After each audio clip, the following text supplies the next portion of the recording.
ஆளால் அறுத்துச் சுடினும் மருத்துவன்பால் மாளாத காதல் நோயாளன் போல் மாயத்தால் மீளா துயர்தரினும் வித்துவ கோட்டம்மா நீ ஆளாவுனது அருளே பார்ப்பன் அடியேனே.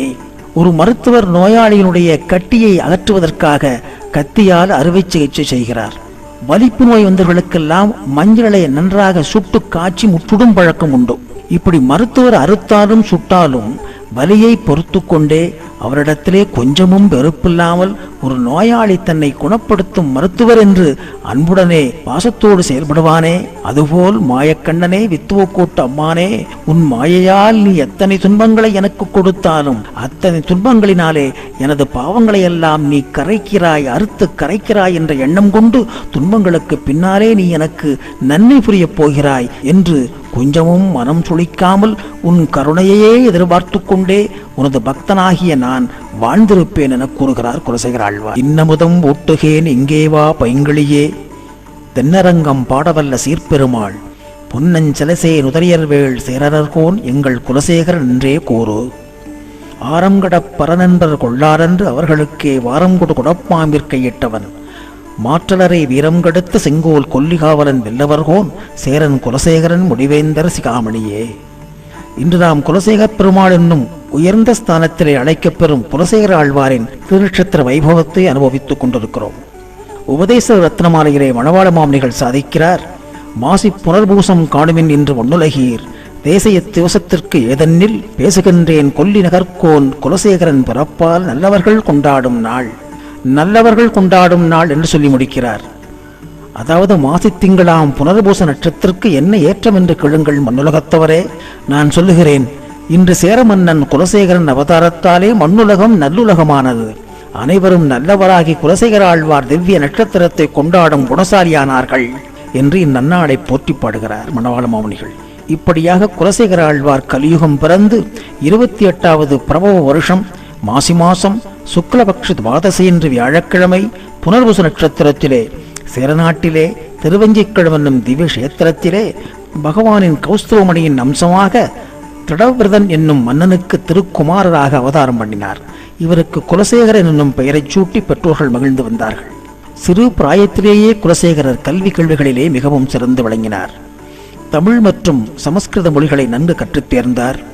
இவரது அறிவையும் புத்தி கூர்மையும் நன்கு உணர்ந்த இவரது தந்தை குலசேகரருக்கு இளவரச பட்டம் சூட்டினார். குலசேகரர் சத்திரிய தர்மத்தை நன்கு கடைப்பிடித்து சோழ பாண்டிய அரசர்களையெல்லாம் போரிலே வென்று சேர சோழ பாண்டி நாடுகளுக்கு தலைவரானார். கொல்லிகாவலன், கூடல் நாயகன், கோழிக்கோன், குலசேகரன் என்னும் பட்டங்களை எல்லாம் வென்றார். குமாரனுடைய சிறந்த வீரத்தை கண்ணுற்ற அரசன் குலசேகரருக்கு பட்டாபிஷேகம் செய்து தன்னுடைய நாட்டிற்கு மன்னனாக்கினார். குலசேகரர் ஒரு ராஜவம்ச பெண்ணை மணந்து ஒரு மகனையும் ஒரு மகளையும் பெற்றெடுத்தார். தனது தந்தையின் பெயரான திடவிரதன் என்னும் பெயரை மகனுக்கு சூட்டினார். மகளுக்கு இளை என்னும் சேரகுலவல்லி என்ற திருநாமத்தை சூட்டி மகிழ்ந்தார். நாளடைவிலே குலசேகரருக்கு பகவானின் கல்யாண குண விஷயங்களில் ஈடுபாடு அதிகம் ஏற்பட்டதாலே அரச போகங்களில் பற்றற்றவராக இருந்தார். ஸ்ரீ வைஷ்ணவ பாகவத கைங்கரியங்களிலும் ஸ்ரீமத் ராமாயண காலக்ஷேமங்களிலும் மிகவும் ஈடுபாடு கொண்டிருந்த குலசேகரர் ஒரு சமயம் ஸ்ரீமத் ராமாயண காலக்ஷேமம் கேட்டுக்கொண்டிருந்தார். காலக்ஷேமம் செய்பவர் ஆரண்யகாண்டத்திலே 14,000 ராட்சஸ்களோடு எவ்வித துணையுமின்றி தனியாக ராமன் போர் புரிந்தான் என்று சொல்லிக் கொண்டிருக்கும் போதே ராமபக்தி பெருக்கெடுத்து ஓட உலகத்தை மறந்த நிலையிலே குலசேகரர், ஆகா, என் பெருமாள் ராமனுக்கு ஆபத்தா, நாம் உடனே உதவி செய்ய வேண்டும், எங்கே சேனைகளை திரட்டுங்கள், போருக்கு புறப்படுங்கள் என ஆணை பிறப்பித்து நிற்க அரசனின் மனநிலையை அறிந்த காலக்ஷேபக்காரர் உடனே ராமன் தரிவீரனாக 14,000 அரக்கர்களையும் அழித்துவிட்டு பர்ணசாலை திரும்பினான் என்று கூறியதும் தான் சேனைகளை கலைந்து போகச் சொன்னார் குலசேகரர். மற்றொரு சமயம் காலக்ஷேப பண்டிதர் தாம் வர முடியாத நிலையிலே தன்னுடைய குமாரரை காலக்ஷேபம் செய்ய அனுப்பி வைத்தார். அவர் மன்னன் குலசேகரனுடைய மனநிலை நன்கு அறியாதவர். அவர் ராவணன் சீதையை தூக்கி கொண்டு போன விஷயத்தை விளக்கிக் கொண்டிருந்தார். அப்போது குலசேகரர் தன்னை மறந்த நிலையிலே கொதித்தெழுந்து பேசலானார். நான் இப்போதே கடல் கடந்து போய் ராவணனை வென்று சீதையை மீட்டு வருவேன் என கூறிக்கொண்டு சேனைகளை அழைத்து கொண்டு சமுத்திரம் வரை சென்று விட்டார். ஆழ்வானுடைய சிறந்த ராமபக்தியை மெச்சி பகவான் ராமனே சீதையோடும் லக்ஷ்மணனோடும் காட்சி கொடுத்து தான் ராவணனை ஏற்கனவே அழித்த விஷயத்தை எல்லாம் அவரிடத்திலே சொல்லி சீதையை மீட்டுக்கொண்ட விஷயங்களையும் நன்கு கூறி குலசேகர ஆழ்வாரை சமாதானப்படுத்தி மீண்டும் ஊர் திரும்ப வைத்து மறைந்தருளினார். இப்படியாக குலசேகர ஆழ்வாரனுடைய ராமபக்தி கரை புரண்டு ஓடியது. திருவரங்கப் பெருமானின் பெருமை உணர்ந்து ஸ்ரீரங்கம் செல்ல நாள் குறித்தார் குலசேகரர். ஆனால் திருவரங்கம் சென்றால் மன்னன் மீண்டும் ஊர் திரும்ப மாட்டார் என கருதிய மந்திரிமார்கள் பெருமாளை விட அவரது அடியார்களே மிகவும் சிறந்தவர்கள் என சொல்லி அவருடைய பிரயாணத்தை எப்படியோ தடுத்து நிறுத்திவிட்டார்கள். இப்படியாக ஸ்ரீ வைஷ்ணவர்கள் அரண்மனையிலே தங்கு தடையின்றி எங்கும் நிறைந்திருந்தார்கள். இதைக் கண்ட சில மந்திரிமார்கள் பொறாமை கொண்டு ஸ்ரீ வைஷ்ணவரிடத்திலே மன்னனுக்கு வெறுப்பை உண்டாக்க திட்டம் தீட்டினார்கள். அதன்படி ஒரு ஸ்ரீராமநவமி உற்சவத்தின் போது பெருமாளின் திருவாபரணங்களில் ஒன்றான முத்து மாலையை ஒளித்து வைத்தார்கள். மாலையை காணாமல் அர்ச்சர்களெல்லாம் மன்னனிடத்திலே போய் முறையிட மன்னனான குலசேகரரும் திருடிய கள்வனை கண்டுபிடிக்க உத்தரவிட்டார். இந்த சமயத்தை பயன்படுத்தி கொண்ட அந்த மந்திரிமார்கள் இந்த திருட்டை அரண்மனையில் தங்கு தடையின்றி சென்று கொண்டிருக்கும் ஸ்ரீ வைஷ்ணவர் ஒருவர்தான் செய்திருக்க வேண்டும் என்று அரசனிடம் கூற அரசன் உடனே மனமுடைந்து போய் பேசினார். இந்த எளிய செயலை ஒருபோதும் எம்பெருமான் அடியார்கள் செய்திருக்க மாட்டார்கள் என்று கூறிக்கொண்டே ஒரு சபதமும் செய்தார். விஷத்தோடு கூடிய ஒரு நாகப்பாம்பை கொண்டு வரச் சொல்லி அதை ஒரு குடத்திலே இட்டு, நீங்கள் சொல்லுவது போல் இந்த இழிச்செயலை ஸ்ரீ வைஷ்ணவ அடியார்கள் செய்திருந்தால் இந்த பாம்பு என்னை தீண்டட்டும் என குடத்திற்குள்ளே பலமுறை கையை உள்ளே விட்டெடுத்தார். ஆனால் சத்தியத்துக்கு கட்டுப்பட்ட பாம்போ இவரை ஒன்றும் செய்யாமல் அங்கே படவும் எடுக்காமல் சுருண்டு படுத்துக் கொண்டது. இதை கண்ணுற்ற அந்த மந்திரிமார்கள் பயந்து போனார்கள். மன்னனிடம் தாங்கள் செய்த தவறை ஒப்புக்கொண்டு மன்னிப்பு கேட்டார்கள். மன்னனும் அடியார்களிடத்திலே மன்னிப்பு கேளுங்கள் என்று ஆணையிட்டு அதன் பின் அரச வாழ்வை அறவே வெறுத்து துறந்து குமாரனான திடவிரதனுக்கு பட்டம் சூட்டி திவ்ய யாத்திரை புறப்பட்டார் குலசேகர ஆழ்வார். திருவரங்கம் சென்று அங்கு பலகாலங்கள் தங்கி அரங்கனுக்கு கைங்கரியங்கள் பல செய்து வந்தார். அவரோடு அவரது திருமகளான சேரகுலவல்லியும் அரங்கனிடத்திலே அபரீதமான பக்தி கொண்டிருந்தார். அவள் அரங்கனிடத்தில் கொண்டிருந்த பக்தியை எண்ணி குலசேகர ஆழ்வாரும் பிரார்த்திக்க அரங்கனும் சேரகுலவல்லியை கை கொண்டான், மனம் புரிந்தான் என ஆழ்வார் சரித்திரம் கூறுகிறது. திருவரங்கப் பெருமானுடைய கோயிலிலே 3வது பிரகாரமாக அரங்கனுக்கு அரண்மைத்து கட்டி திவ்ய பிரபந்த பாசுரங்களையெல்லாம் பாடிக்கொண்டு பெருமாளுக்கு கைங்கரியங்கள் பல செய்து வந்தார். குலசேகர ஆழ்வார் குலசேகர பெருமாள் என்று அழைக்கப்பட்டார். அதாவது ராமனே பெருமாள். அந்த ராமனும் ரங்கநாதரை பூஜிக்கும் தெய்வமாக கொண்டாடி வந்தார். பெருமாளை இன்னொரு பெருமாளை, அதாவது ரங்கநாதரை சேவித்து பூஜித்து வந்ததாலே ரங்கநாதனுக்கு பெரிய பெருமாள் என்றும் தாயாருக்கு பெரிய பிராட்டியார் என்னும் பெயர் உண்டாயிற்று. அப்பேற்பட்ட அந்த ராமனாகிய பெருமாளிடத்திலே அபரீதமான அன்பும் பக்தியும் பிரேமையும் கொண்டிருந்ததாலே குலசேகர ஆழ்வாருக்கு குலசேகர பெருமாள் என்னும் பெயர் உண்டாயிற்று. அதற்கு பின்னாலே குலசேகர பெருமாள் திருவேங்கடம் வந்து பெருமாளுக்கு மங்களாசாசனம் பண்ணினார். திருவேங்கடமுடியானை நன்கு அனுபவித்த பின்னாலே அவருக்கு அவரை விட்டு பிரிய மனமில்லாமல் 11 பாசுரங்கள் பாடி தன் விருப்பத்தை முழுவதையும் பெருமாளிடத்திலே தெரிவித்தார். திருவேங்கடமுடியானே, எனக்கு மண்ணுலக அரசபோகமும் வேண்டாம், விண்ணுலகமும் வேண்டாம். அச்சா மூர்த்தியாக பிரத்யட்சமாக நீர் எழுந்தருளியிருக்கும் இந்த திருமலையிலே உமக்கு கைங்கரியம் பண்ணும்படியான ஒரு பிரார்த்தத்தை உள வேண்டும். உமது திருமலையிலே ஏதேனுமாய் பிறந்திட வேண்டும், இருந்திட வேண்டும், கிடந்திட வேண்டும் என்று வேண்டி பாடுகிறார். ஊனேறு செல்வத்து உடல் பிறவி யான் வேண்டேன், ஆனேறு ஏழ்வென்றான் அடிமைத்திறமல்லால், கோனேறு சங்கம் இடத்தான் தன் வெங்கடத்து கோனேறி வாழும் குறுகாய் பிறப்பேனே.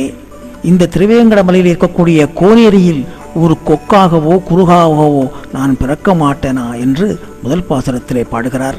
2வது பாசுரத்திலே இந்த திருவேங்கட சுனையிலே மீனாய் பிறந்து விதியுடையவேன் ஆவேனே என்று கேட்கிறார்.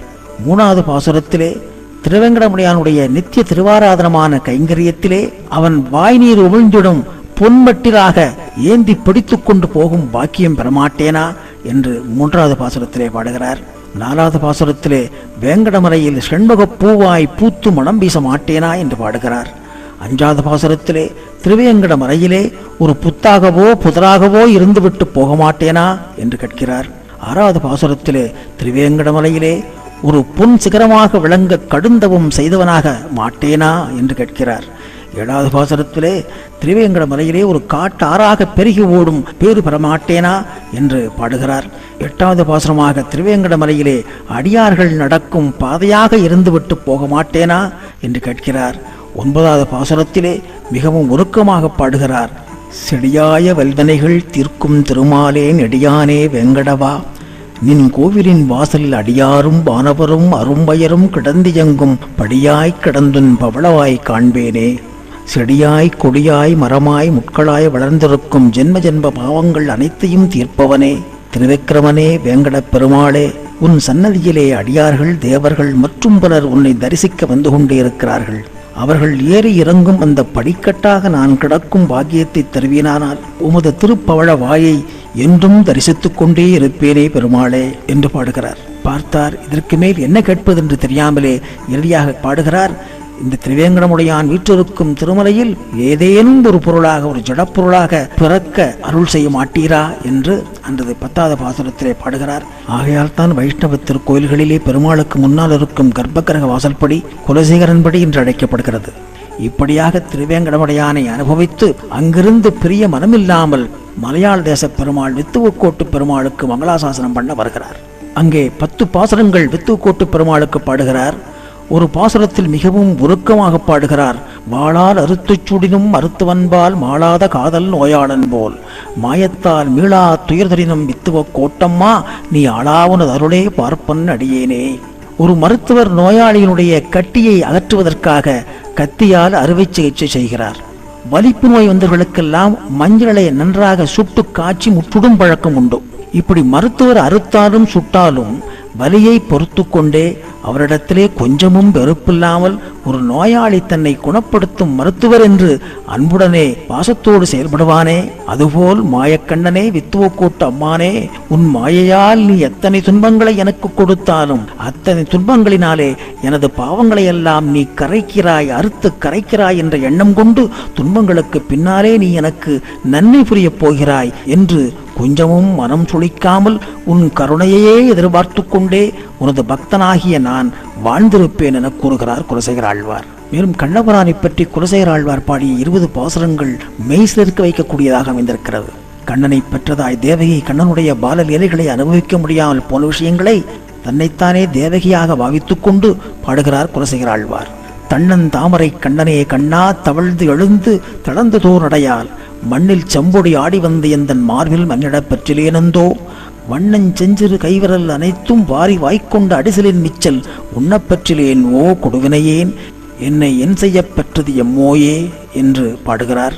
திருக்கண்ணவரப் பெருமாளை ராமனாகவே பாவித்து தாலாட்டு பாடல்கள் பாடுகிறார்.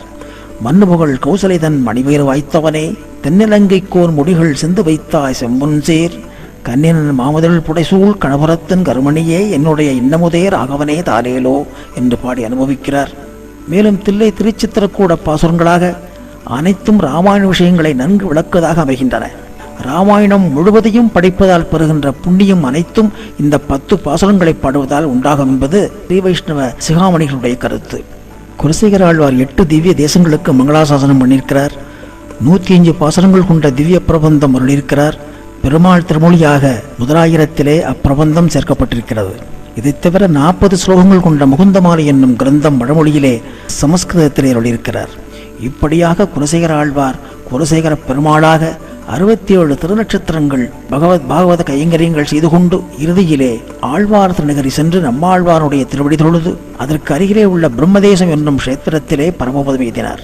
ஆகிய நன்னாளிலே குலசேகர ஆழ்வாருடைய திருநட்சத்திர வைபவத்தை நாம் கொண்டாடும் விதமாக அவருடைய திவ்ய பிரபந்தமான பெருமாள் திருமொழியையும் அவர் சமஸ்கிருத மொழியிலே அருளி செய்த முகுந்தமாலையையும் நாம் நன்கு அனுபவித்தோமானால் அதுவே நாம் ஆழ்வாருக்கு செய்யும் திருத்தொண்டாக அமையமென கூறி அஞ்சன மாமலை பிறவி ஆதரித்தோன் வாழியே அணியரங்கர் மணத்தூணை அடைந்துய்ந்தோன் வாழியே வஞ்சி நகரந்தன்னில் வாழவந்தோன் வாழியே மாசினியில் நற்புனர்பூசம் வந்துதித்தான் வாழியே அஞ்சலன கொடப்பாம்பில் அங்கு கையிட்டான் வாழியே அனவரதம் ராமகதை அருள்பவன் வாழியே செஞ்சொல் மொழி 105 செப்பினான் வாழியே சேரலர்கோன் செங்கமரர் திருவடிகள் வாழியே என்று வாழித்திருநாமம் பாடி குலசேகர பெருமாள் திருவடிகளே சரணம் எனச் சொல்லி அமைகிறேன்.